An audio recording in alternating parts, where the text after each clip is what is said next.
Fins for the motherfluffing win. Miami Dolphins beat the New York Jets in overtime, which seems like a very little moral victory, but a win is a win. Dolphins came from behind to get the victory in overtime, showing a little bit of clutch gene, which once again, we know it's the Jets, but they still made the plays they had to make. I'm going to go through offense, defense, special teams, what was frustrating, what wasn't, but starting with the offensive side of the ball, game ball going to Tua Tagovailoa. They put the game on this man's back, and he responded, kept the ball out of harm's way. I think that's the biggest note. Like, he had 47 pass attempts, and there wasn't really a single time where the ball was in jeopardy.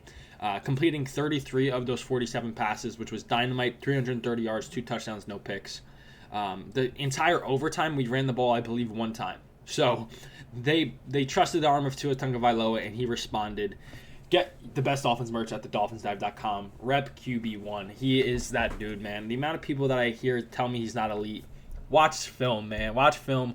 Tua balled out. In terms of the running game, this is where I'm really disappointed in Mike McDaniel and the offense. I said it literally after the first run. Go under center with Alec Ingold out of I form and pound the dang ball. And then every single run after that was barely ever under center. And we lacked success in the run game. Achane had 14 carries for 23 yards. Jalen Wright, 2 carries for 7 yards. The run game was putrid. And that was something I really wanted the Dolphins to look to establish, because that's something they're going to have to rely upon heading down this stretch. And they didn't establish it. And once again, they relied on the arm of Tua Tagovailoa, who thankfully responded. But it was a big ask of Tua, but he was up for the challenge and balled out against, I believe the Jets were the third-ranked pass defense. So, I know the Jets are bad, but don't let that get, twisted on you. They were the third-ranked pass defense. Tua went 33 of 47, 330 yards and 2 touchdowns. He is that dude, man. He is that dude. Tyreek and Waddle both having good games. Tyreek 10 for 115 and a touchdown. Waddle 9 for 100. Achane 6 for 45. Jonnu 3 for 44. All coming in OT, including the game-winning touchdown. What a dart by Tua. What a great catch by Jonnu. That was money. That's why you go out and get Jonnu Smith. Like I said, I really would have preferred to see the run game get developed in this game. McDaniel, go under center and run the dang ball. Now, in terms of the defense, these are the guys that are in the doghouse. The defense was lackluster this game for sure.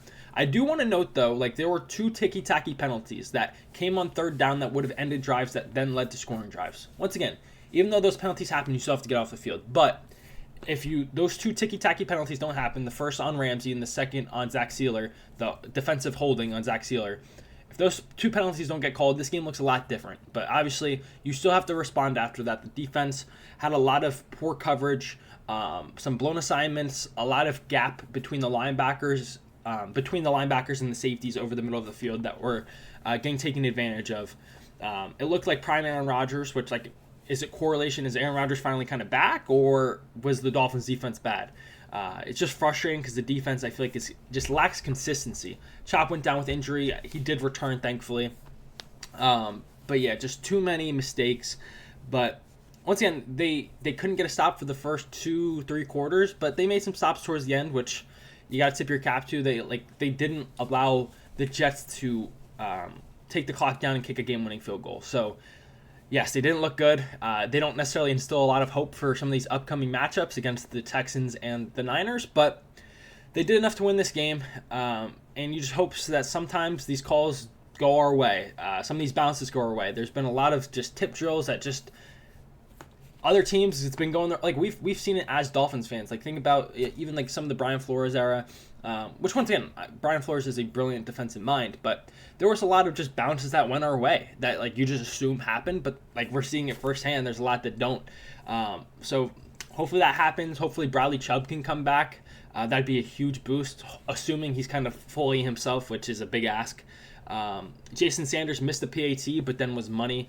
He made up for it with that game-tying 52-yard field goal to send us to OT. He went 4 for 4 with field goals, including a 57-yarder.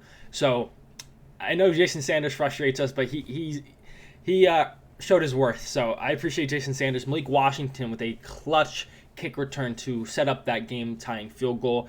Kind of once again showing he made a mistake against the Packers, came back this game and had a clutch kick return. So once again, not the prettiest game, but good teams find ways to win even in these scenarios. We've seen it week in, week out. The Chiefs just barely beat the Raiders. I'm not making excuses. It didn't look pretty. I wanted to see the run get established. The defense Couldn't get a stop against the putrid Jets offense, but a win's a win. I'm happy they did it.